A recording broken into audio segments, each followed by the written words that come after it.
fountain free, 'tis for you and me. Let us haste, oh haste to its brink. 'Tis the fount of love from the source above, and he bids us all freely drink. Will you come? Will you come to the fountain free? Will you come? Will you come? 'Tis for you and me. Thirsty soul, hear the welcome call. 'Tis a fountain open for all. There's a living stream with a crystal gleam. From the throne of life now it flows. While the waters roll, let the weary soul hear the call that forth freely goes. Will you come? Will you come to the fountain free? Will you come? Will you come? 'Tis for you and me. Thirsty soul, hear the welcome call. 'Tis a fountain open for all. 'Tis a fountain open for all.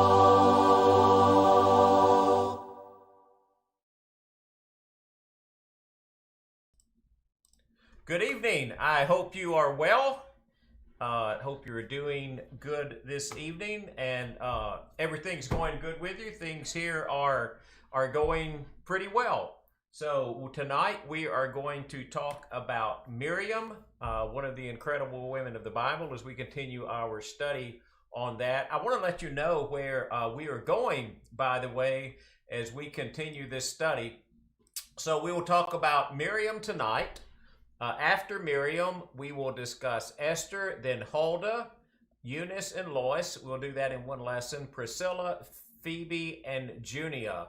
So Esther next week, Huldah the week after that, Eunice and Lois together the week after that, then Priscilla the week after that, Phoebe the week after that, and Junia the week after that. I'm kind of looking forward to that. I mean, there's some really interesting questions as we go through these incredible women of the Bible. One, there's just some great examples we can learn from them, and just some great lessons that we can learn. So I'm excited about doing that. One, I mean, that's just really cool. For those of you who do not like my squeaky chair, I'm probably in the process of ordering a new chair before long, so it won't be as squeaky, so that maybe will help.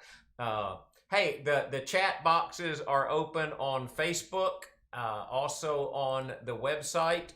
So Clarksville Highway Church Facebook page, Gospel Chariot Facebook page, the live stream on gospelchariot.church or clarksvillehighwaychurch.com, or the YouTube channel, which is Gospel Chariot. All of those should have a chat box.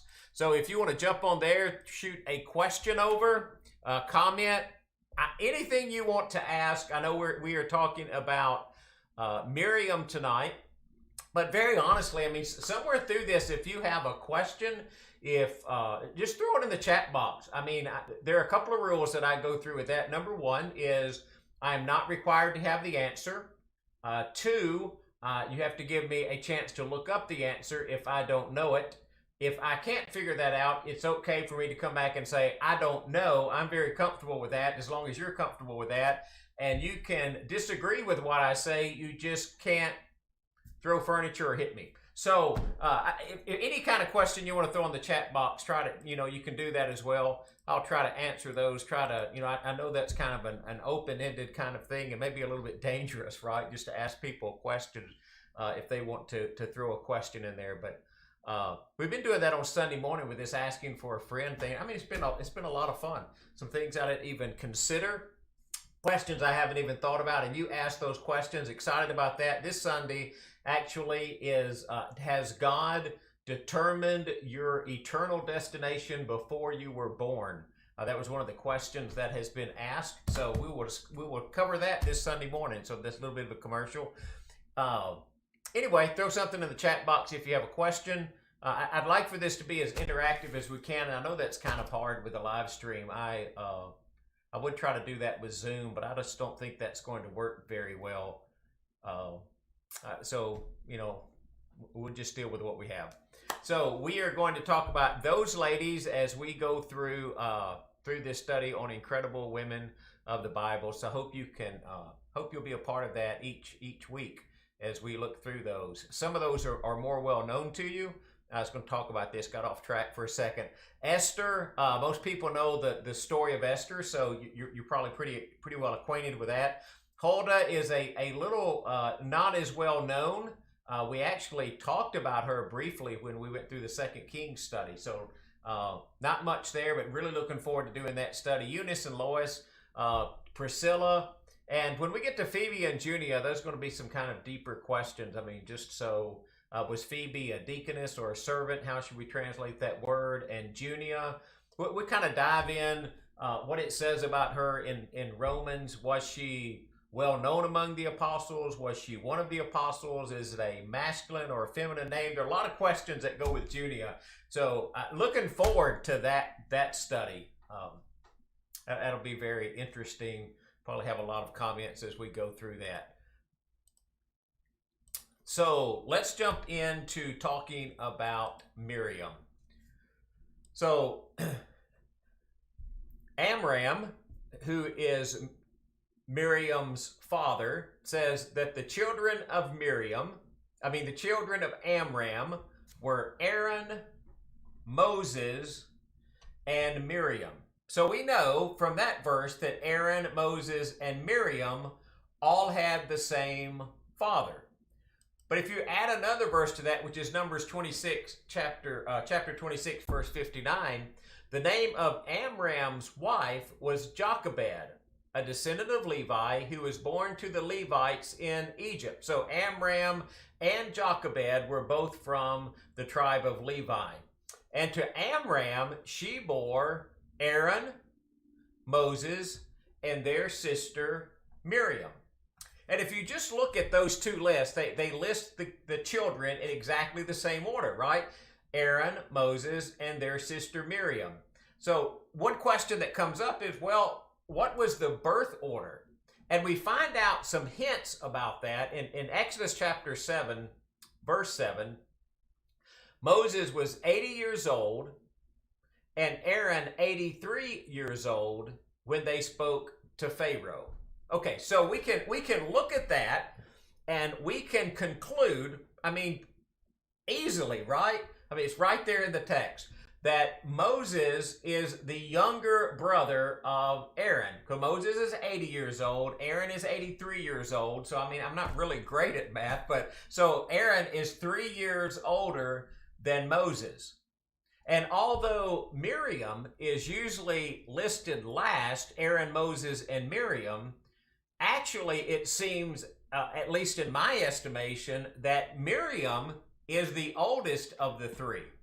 So, and when we get that story in Exodus, right? So Moses is put into the basket. We know that story, right? Moses is put in the basket. They float him down the river. Pharaoh's daughter finds him. And we're going to look at that verse in just a second. So Miriam is watching over Moses and goes and asks Pharaoh's daughter about a Hebrew woman, which is Moses' mother, to take care of the baby. So we know that Miriam must have been old enough to at least go watch Moses as he's floating down the river and until he's found. So if Miriam was born after Aaron, she could have only been like 3 years old when she did that. That doesn't seem logical to me. She must have been older than 3. So obviously Miriam, at least in my estimation, must have been the older sister. So the birth order of those three was Miriam, then Aaron, and then Moses, which kind of brings up this really interesting question. I don't know if I put this on here or not, but at least it brings up this interesting question for me. Moses is protected by his parents, and he's floated down the river in the basket. We all know that story. Because in Exodus chapter 1, verse 22, it says, "Then Pharaoh commanded all his people, every son that is born to the Hebrews you shall cast into the Nile, but you shall let every daughter live. And I've wondered about the time frame of that. So was Aaron born before that decree? So that decree wasn't in effect when Aaron was born, and it was in effect when Moses was born. Therefore, Moses was protected. He was sailed down the river in the basket, or somehow was Aaron protected? And that's just not a story that's included in the Bible because of the way that the way the story revolves around Moses. I really think maybe Aaron was born before that decree. I have never ever sat down to try to figure out the timing of that. So I can't answer that question. It's just a thought, but I think probably Aaron was born before Pharaoh made that decree. So so we have Miriam, then Aaron, and then Moses in the birth order of the family. And this is an interesting verse about Miriam. There are not a lot of verses about Miriam in the Old Testament, but this is to me, a very interesting verse. For I brought you up from the land of Egypt and redeemed you from the house of slavery, and I sent before you Moses, Aaron, and Miriam. I mean, it's very interesting to me that Miriam is listed there as someone that God sent before the people of Israel to help lead, to help inspire, to be a role model. I mean, we usually think in terms of Moses and Aaron being the leaders. Remember, Moses had difficulty speaking. So God said to Moses, I will make you as a god and Aaron as your prophet. So Aaron became the mouthpiece for Moses. So we generally think in terms of Moses and Aaron being leaders of the people. And so Aaron becomes the high priest. But it seems as if through that verse that Miriam is also part of that family that's kind of a leadership type role, and we'll talk about that in a little bit when we get a little further into this. So the first instant of Miriam is Exodus chapter 2, verses 3 and 4. Now, Miriam is not mentioned by name in this text. But when she could hide him no longer, and the she being Jochebed, who is Moses' mother, she got a papyrus basket for him and coated it with tar and pitch. Then she placed the child in it, who is Moses, and put it among the reeds along the banks of the Nile, and his sister stood at a distance to see what would happen to him. Sorry about that, I had to get a drink. I really think, even though this does not mention Miriam by name, no other sister of Moses is ever mentioned in the text that at least I'm aware of. If you're aware of one and I don't know it, throw it in the chat box so that I would know. So the sister who stood at a distance to see what would happen to him must have been Miriam. So at the very early age of Moses, I mean, she is protecting him and taking care of him, which kind of brings me to my first point, and that is Miriam protected Moses in his infancy. And I don't know that protected is exactly the right word, but she was at least watching over him and she was watching to see what happened to him. And we know that after Pharaoh's daughter found Moses, that she was bold enough to go up, talk to Pharaoh's daughter, ask about a nurse for the child, and went to get Jochebed. And knowing that was Pharaoh's daughter, and knowing the decree of Pharaoh that all male children should be killed, for Miriam to take to have the courage to go do that, it seems like, to me, that's a really great trait, that she's willing to watch out for her little brother like that. So Miriam, when we first meet her, I kind of put her in this category that she's a protector. And that just makes me think of a couple of things. One is, have you ever thought about being a protector of other people? And I don't mean... well, let me just tell you what I do mean instead of what I don't mean, okay? just watching out for the welfare of others in a really positive way. I don't mean meddling where you don't need to meddle. I don't mean giving, watching over somebody when they don't want to be watched over, uh, or being oppressive or anything like that. But just looking out for someone, being a protector, just kind of watching, and you might do that just simply by prayer. And when I say simply by prayer, I mean something much deeper than calling prayer something that is simple. I remember a conversation I was having one time, and it was with Donna Ray, and we were on the phone. I don't remember what the situation was. I don't remember what was going on. It was a situation where I could not physically be somewhere. So I remember explaining to her, okay, I know that it might have been a surgery. I have no idea. I just remember I could not physically be there. And I said, but at least I can pray.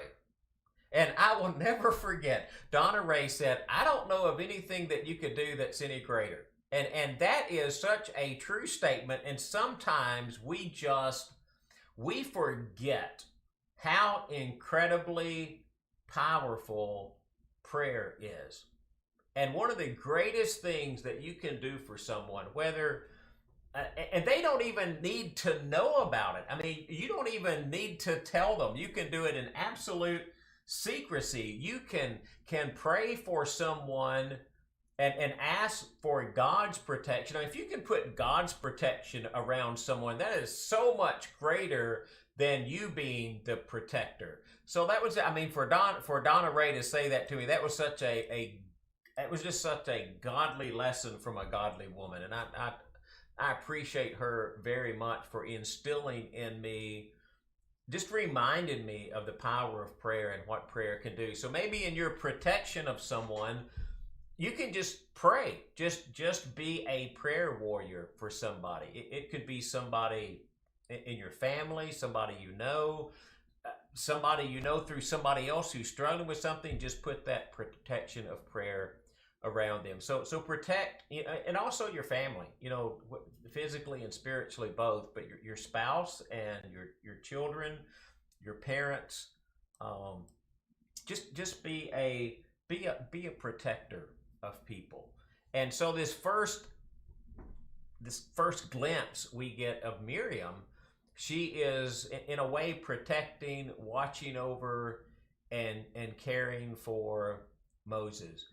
And then in the Exodus story, Miriam she kind of disappears, right? She kind of disappears until Exodus chapter 15, verse 20, and that is the first mention of Miriam in the text by name. I mean, if you've got a Bible, you can follow along with this. Exodus chapter 15 occurs after the crossing of the Red Sea. So the crossing of the Red Sea is Exodus chapter 14.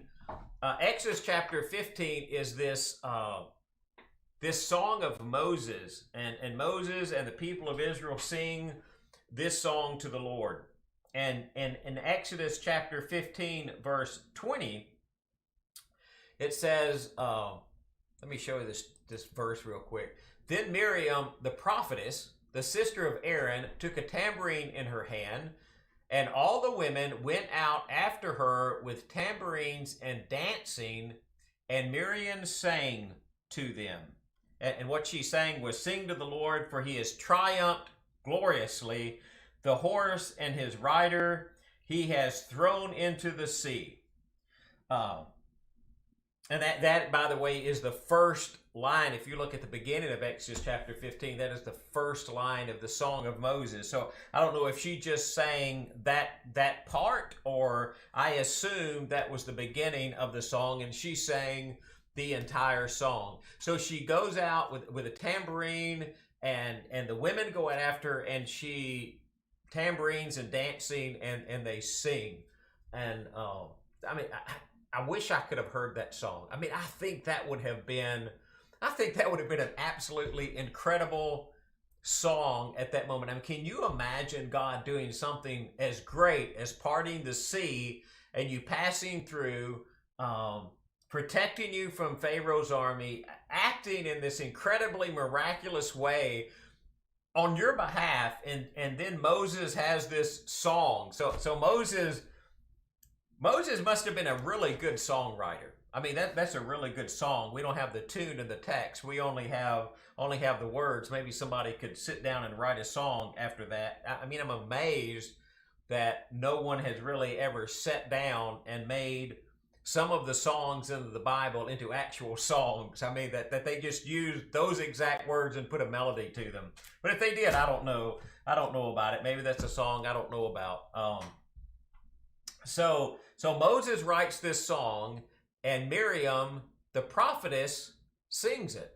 And so that is actually the second time in the text that the word prophet is used. The first time the word prophet is used, it's in reference to Abraham.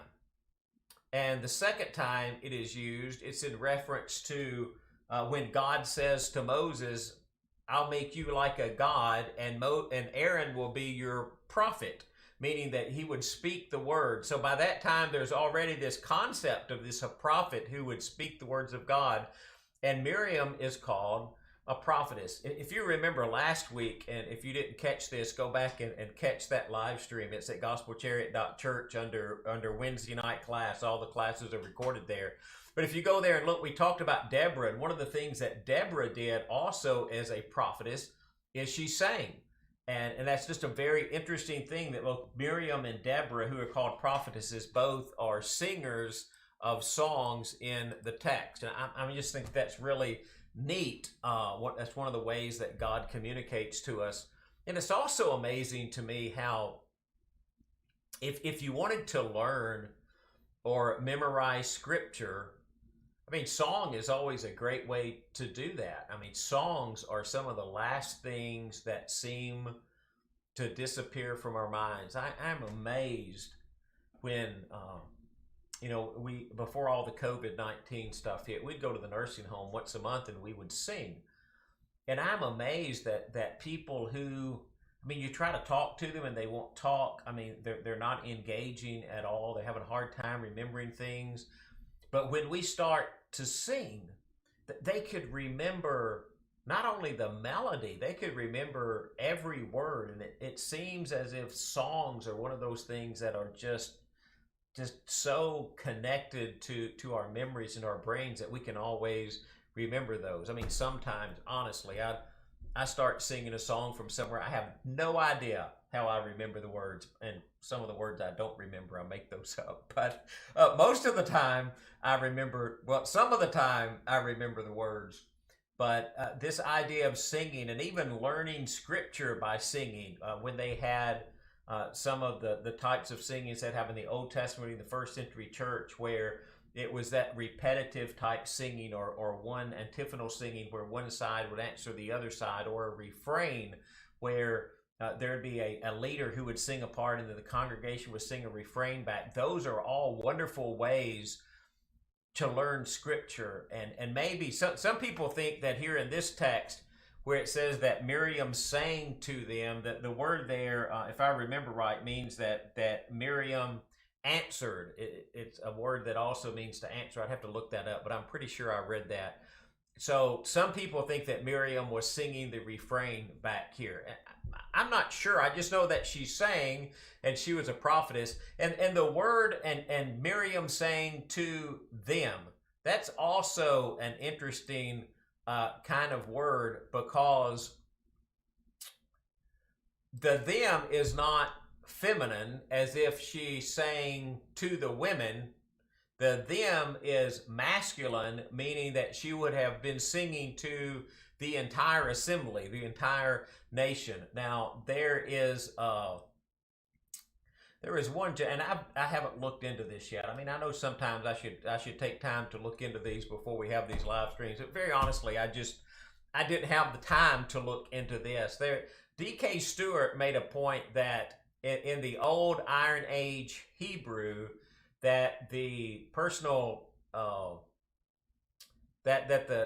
the endings on some of the words followed a different pattern. So the masculine ending would have referred both to men as a group or as women. So in his estimation, the to them would be an old Hebrew ending that would only mean women. I don't know about that. I'm sure he knows Hebrew a lot better than I do, and I'd have to really research that. But I think probably the to them is just to the entire assembly. So this idea is Miriam is singing this song, and she's singing to the entire assembly.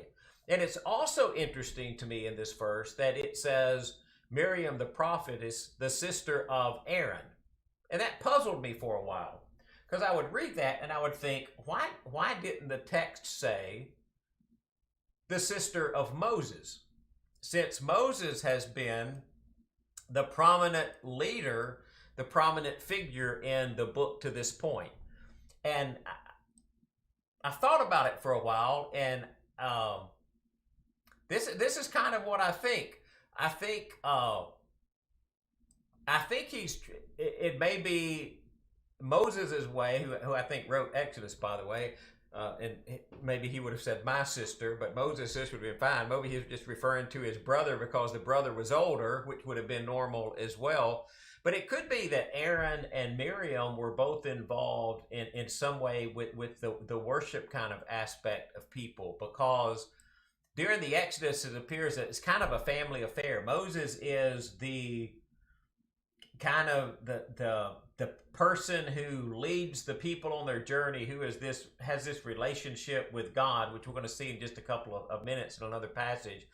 Aaron becomes the high priest who leads the people in all the Levitical aspects of the law and sacrifice, and his sons. And we read about Nahab and Abihu and the rest of his sons who become priests. So they're leading in the cultic way in the church. And then you have Miriam, and the only activity that we know that she did specifically in the text, besides criticize Moses, which we'll get to in just a second, was singing. She led the people in song. So however she, and again, I'm not trying to make a big deal about, I don't think you pull this apart and try to make great points from this about a complementary or an egalitarian role of women in the church. But I think you recognize the text for what it says. And the text says that she sang to them. She was instrumental in leading this song with the rest of the women in this scenario. So she's a prophetess. Now, I love that commercial. You remember the commercial?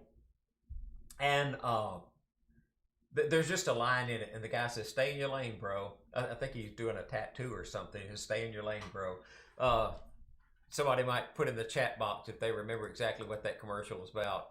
I just like the little phrase, "Stay in your lane, bro." And I think in this next section that we read about Miriam, I think maybe she had a little difficulty staying in her lane.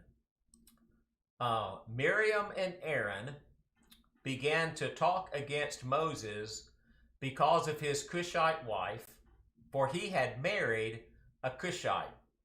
"Has the Lord spoken only through Moses?" they asked. "Hasn't he also spoken through us?" And the Lord heard this. And in just a moment, we'll jump over to the text and look at that a little bit more. But I think maybe there's this difficulty with maybe with her staying in her lane. Let me kind of explain what I mean by that. First, there is this change of subject, if you'll notice. They began to talk because he had a Cushite wife. But then when they began to really voice their concern, it wasn't about the Cushite wife. It was about, has the Lord only spoken through Moses? Hasn't he also spoken through us? In other words, aren't we just as important as he is? And have you ever done that? I mean, have you ever been, like really upset with somebody? So when you were really upset with them about one thing, then you used a different accusation when you expressed the fact that you were upset about them. You kind of you changed subjects. You came up with something new, something that sounded better, maybe something that sounded a little more legitimate. And you kind of see that here with Miriam and with Aaron. And I've wondered also in this text, I may be getting ahead of myself. I'm going to have to come back, okay? I don't write this stuff down as a script. I just talk through it when I get on the live stream. I do have a few notes up here, and I don't want you to think I can do all of this off the cuff, but I don't really rehearse it. I've wondered for a while why Miriam is listed first. So Miriam and Aaron. I mean, why didn't the text say Aaron and Miriam? And that might be... It might be reading a little bit too much into the text. I'm not really sure. But I don't think so. I don't think so. It seems as if to me that maybe Miriam, I mean, maybe she is the one who is primarily responsible for the accusation. Maybe Aaron is inclined to be more of a follower. And maybe Miriam, as the older sister, has this ability to kind of convince Aaron to go along with her when she's got something that she wants to say or something that she wants to complain about. Now, I know the text doesn't come out and say that, but there's this other instance in Exodus chapter 32. Remember, Moses is up on the mountain getting the Ten Commandments, the Charlton Heston movie, right? So you've seen that on the Ten Commandment movie. And while he is on the mountain, they build the golden calf. And so Moses comes back down. He destroys the calf. He burns it up. He throws it in the water. And Moses says to Aaron, why did this people do to you... What did this people do to you that you have brought such great sin upon them? And Aaron said, let not the anger of my Lord burn hot. You know the people, that they are set on evil. For they said to me, make us gods who shall go before us. For this Moses, the man who brought us up out of the land of Egypt, we do not know what is become of him. So I said to them, let anyone who has gold take it off. So they gave it to me, and I threw it into the fire, and out came this calf. And which is kind of an incredible story. Did that really work that way? He just throws the gold in the fire, and the calf comes out. Anyway, I don't want to get into all of that. The point I'm trying to make is, it seems as if Aaron was pretty easily swayed by the opinions and by the needs and by the wants and by the desires of the rest of the congregation. Now, I don't know that that is one of Aaron's traits, but I don't know that it isn't one of his traits. So I think maybe in this situation, Miriam is listed first because maybe Miriam is the instigator. And you remember that in Exodus chapter 12, we'll go there in just a second. Okay, I'm sorry. I'm just kind of getting ahead of myself. But in Exodus chapter 12, Miriam is the only one who's punished. Nothing happens to Aaron. It's Miriam who is punished because they spoke out against Moses, which also leads me to believe that she's probably the instigator in this. And I know this is about incredible women of the Bible, but there's a great lesson there. Okay, I think Miriam is an incredible woman of the Bible, but I think Miriam is also a lady who had maybe some character flaws, made some mistakes, didn't always make the right choice. And that's okay, because if you go through the history of the Old Testament, it's full of people that God used who did not always make the right choices. He uses people today who don't make the right choices. I mean, look at me.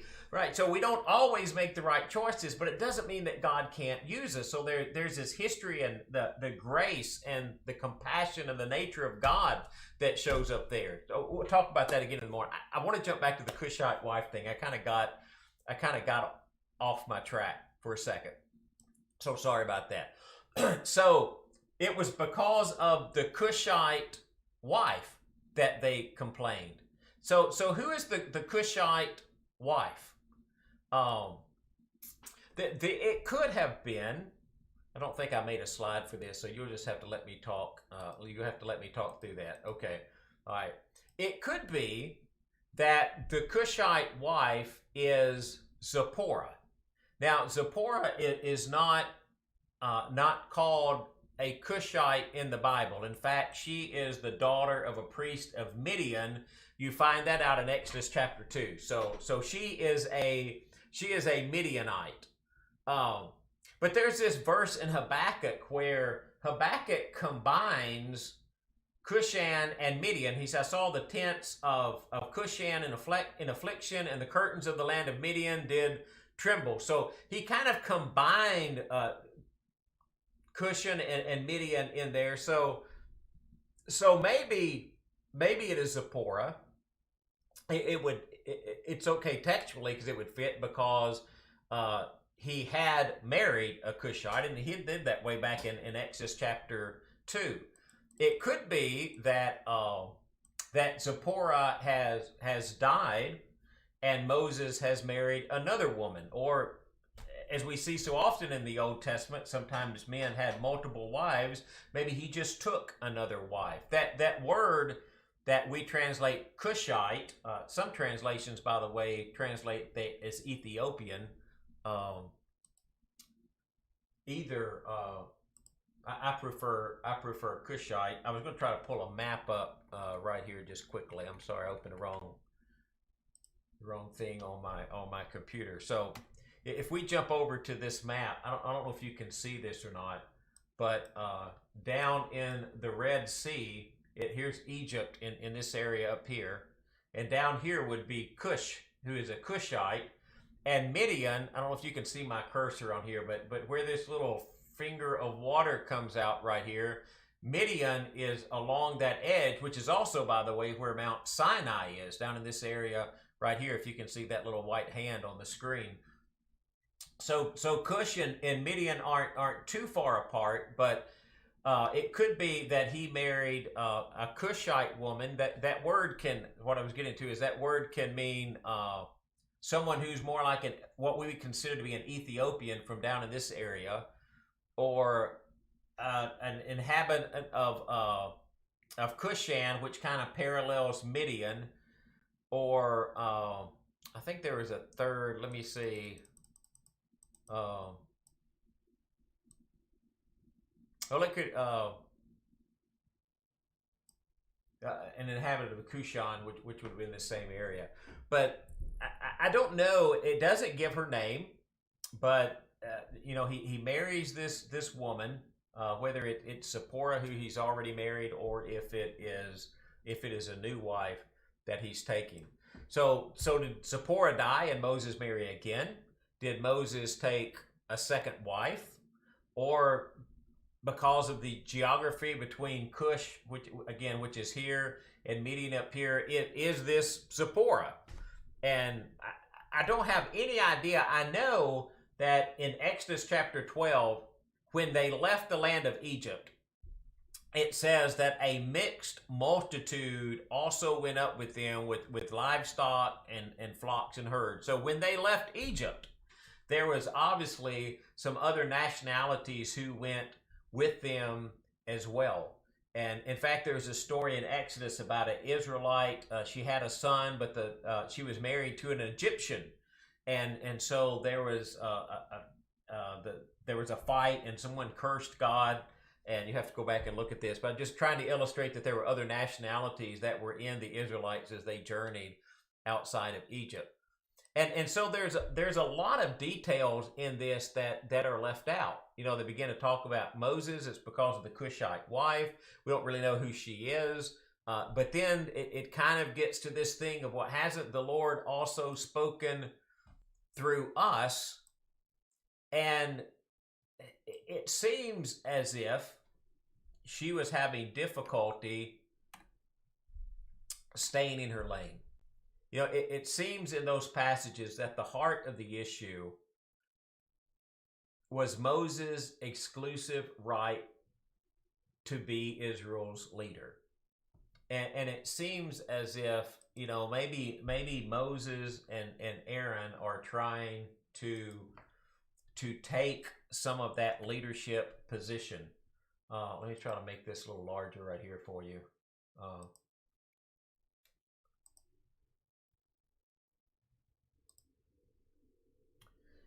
So Miriam and Aaron spoke against Moses because of his Cushite wife whom he had married, for he had married a Cushite woman. And they said, has the Lord indeed spoken only through Moses? Has he not spoken through us also? And the Lord heard it. Now the man Moses was very meek, more than all the people who were on the face of the earth. And that the root of that word for meek means to bow down. And so he was someone who was very humble. And suddenly the Lord said to Moses and Aaron and Miriam, come out, you three, to the tent of meeting. Now that'd be a really, I'm going to get off track. I'm sorry. That'd be a really interesting thing, right? If God calls you over into another, you come out here. That would be something. Anyway, the three of them came out. The Lord came down in a pillar of cloud and stood at the entrance of the tent and called Aaron and Miriam, and they both came forward. And he said, hear my words. If there is a prophet among you, I, the Lord, will make myself known to him in a vision. I speak with him in a dream. That's very interesting, right? So the way prophecy worked is that God would speak to them in a vision, in a dream. Not so with my servant Moses. He is faithful in all my house. With him I speak mouth to mouth clearly and not in riddles, and he beholds the form of God. Why then were you not afraid to speak against my servant Moses? And the anger of the Lord was kindled against them, and he departed. And when the cloud removed from over the tent, behold, Miriam was leprous like snow. And Aaron turned toward Miriam, and behold, she was leprous. And Aaron said to Moses, O my Lord, do not punish us, because we have done foolishly and have sinned. And let her not be as one dead whose flesh is half eaten away when he comes out of his mother's womb. And Moses cried out to the Lord, and God is going to heal her, but he's going to make her stay outside the camp for 7 days. But it's interesting that when the punishment comes for what happened, he only punishes Miriam. And it seems to me that maybe she is the instigator in all of that. So what kind of lesson can we get from that? And this is the one that I think we need to get, especially it's about staying in your lane. I think Miriam and even Aaron were jealous. They were envious of Moses and his position with God and his leadership ability. And when God assembles the church, and I don't mean assembles in the sense that we gather together on a Sunday morning, when he puts it together like a body, he talks in 1 Corinthians 12 about spiritual gifts. So we all have these different gifts, and it is the Holy Spirit, the manifestation of the Spirit, that gives us those gifts. There are a variety of gifts, but the same Spirit, and there are varieties of service, but the same Lord. There are varieties of activities, but it is the same God who empowers them all in everyone. To each the manifestation of the Spirit, to each is given the manifestation of the Spirit for the common good. So to one through the Spirit, the utterance of wisdom, to another knowledge according to the same Spirit, to another faith, gifts of healing, working of miracles, prophecy, ability to distinguish between spirits. Maybe we'll have another class sometime where we go through all of these gifts. But here's the key. It's one body with many members. You have a gift of God, a spiritual gift. And I don't mean that it's your natural gift. Sometimes we confuse those. But God has empowered you to do something in the church. And if you don't stay in your lane, what will happen is you will become envious of somebody else's gift. Instead of using your gift for God's glory, you will be looking to get somebody else's gift, or you will think that somebody else has a more prominent position than you have, or you become envious of something that they can do that you don't have the ability to do. And I would just encourage you, use the gift that God gave you. Now, if you don't know the gift that God gave you, then do this. Shoot me an email. Shoot me an email or contact me if you do not know the gift that God has given you, and I'll go through the process of working with you, and we will discover what that gift is. And I would love to do that for some of you. Some of you are out there who don't know what that gift is. Just Greg at gospelchariot.church or Greg at clarksvillehighwaychurch.com. Both of those work. You can look on the web. I think I don't even know if I have an address on the website, but I'll put one on there. But anyway, if find your gift and use that gift to serve in God's church. You have been given a gift. Nobody, and here's the great thing: nobody's left out. Everybody gets a gift. God didn't start giving out gifts and skip you somewhere. God has provided you with a gift to serve Him, and you need to discover that and use the gift that God gave you. And when you find that gift and you start using that gift, be supportive of the gifts of other people. Don't be envious or jealous of their gift. Be supportive of their gift. Help them use their gift and encourage them to use their gift. Work with them in the use of their gift. And don't ever view that as competition. It's not a competition. Even with people who have the same gift that you have. I mean, say your gift is teaching a class. If you think somebody else can teach a class better than you, don't become upset about that. Let them use their gift to God. I'm a preacher. I'm sure there are preachers that are, I don't know, maybe they're not. There are a lot of preachers who are better than me, right? So, but I don't need to be jealous of them. They are using their gift to serve God. I will encourage them to use that gift. We're all working on the same team and working in the same way. I mean, you see that. I mean, sometimes you see it in professional sports, right? You see a prominent player, maybe a basketball player, football player, hockey player, a prominent player who wants to leave one team and go to another team because they're not getting enough playing time or they're not the star on that team and they want to go to another team where they can be the star. And that is not the way the church works. That's not the way that we operate. So we encourage each other and we use the gift that God has given us, and we try to kind of stay in our lane. And I think maybe Miriam had some struggle with that. Now, when I say all of that, I still think Miriam was this incredible woman of the Bible. I should have put a slide in there at the end about this. The text records Miriam's death and her burial.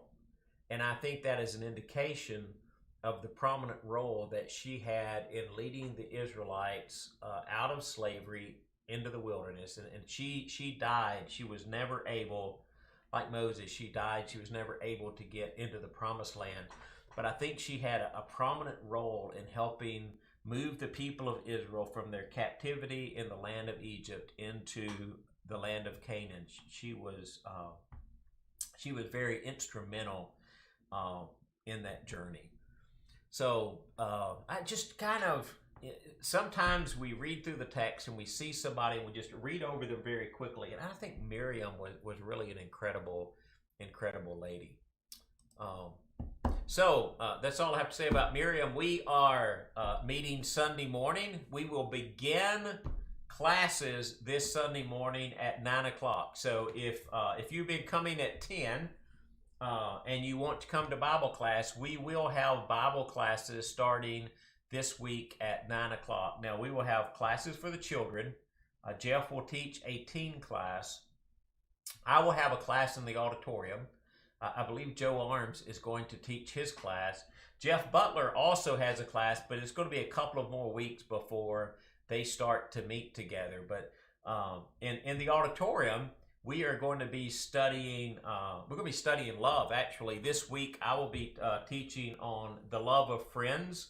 The next week, Jeff Goldtrap will teach on agape love.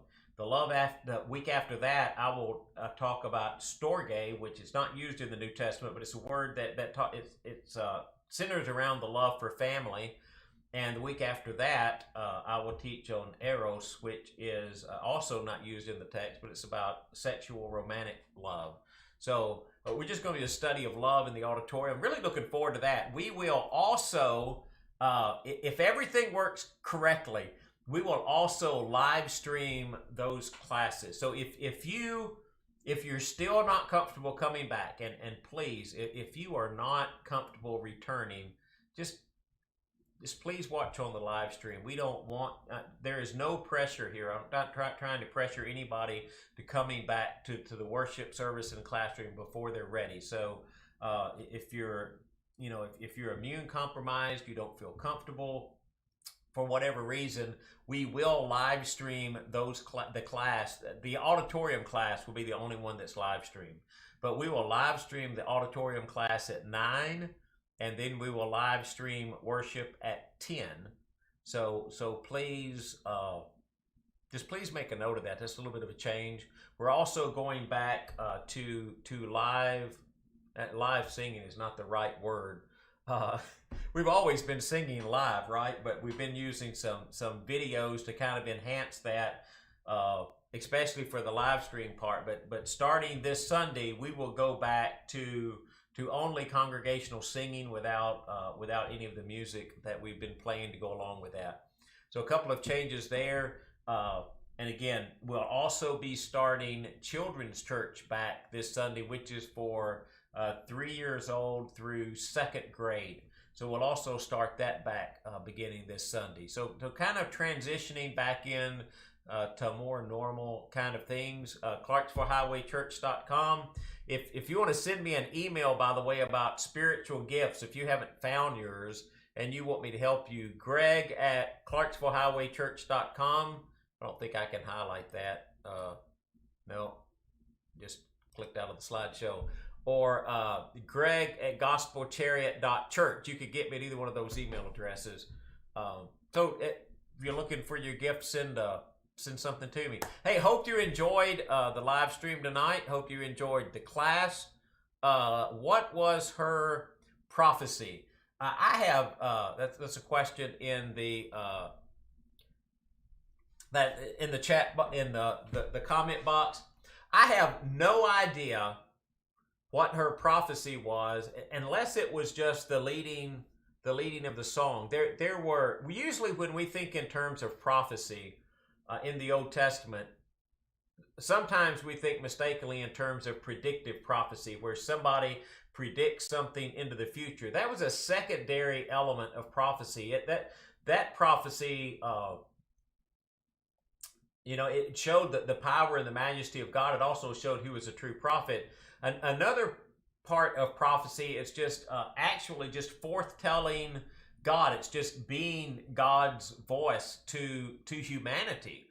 Much like when he said to when God said to Moses, "I will make you a god, and Aaron will be your prophet." That meant that Aaron would be his mouthpiece. Since Moses had trouble speaking, God was saying, "Okay, then Moses, if you have trouble speaking and that's your excuse, I'll let Aaron speak for you, and you won't have to worry about that." And that's why Moses and Aaron are together so much. In fact, a lot of times I think if the text says Moses said, I'm not sure that wasn't Aaron being Moses' mouthpiece in some of those situations. So it could have been, Linda, that she was just, she just kind of spoke the word of God or revealed the word of God, and maybe she did that through song, since that's the only thing that we know of, or maybe there was some other prophecy there, some foretelling of God that's just not included in the text. Sometimes we struggle with that. God didn't tell us everything that happened. He just told us certain things that happened. So when we read those things, we stop and we ask ourselves, at least this is a question I usually ask, of all the things that God could have recorded and written, why did he write this?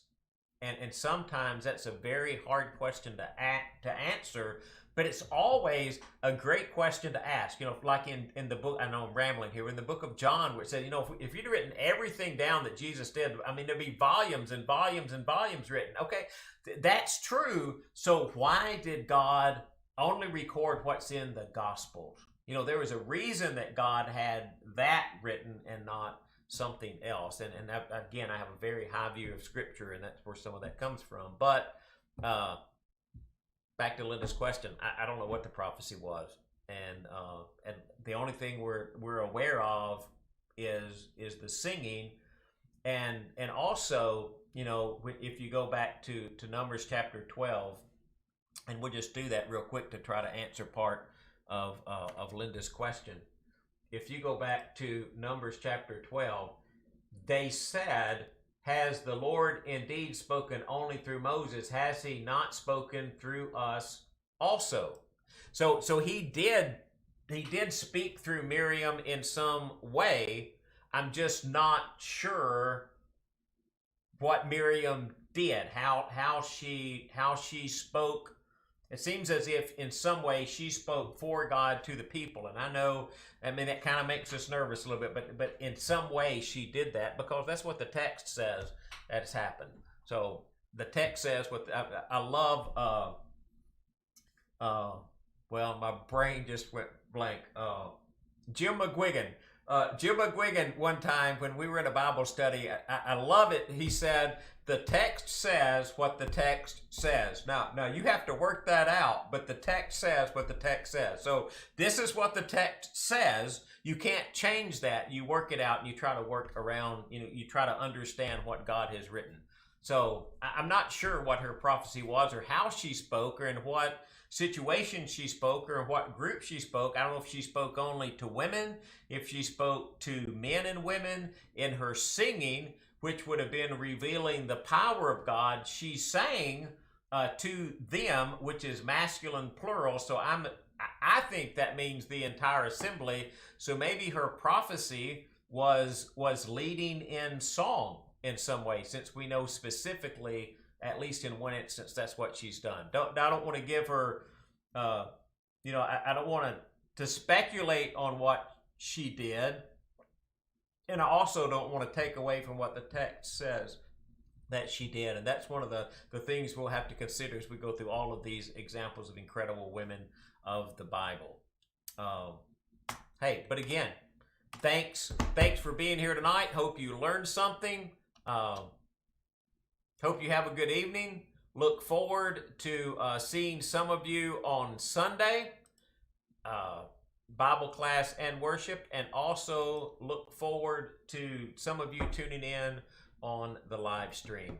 Have a great evening, and I will talk to you again soon.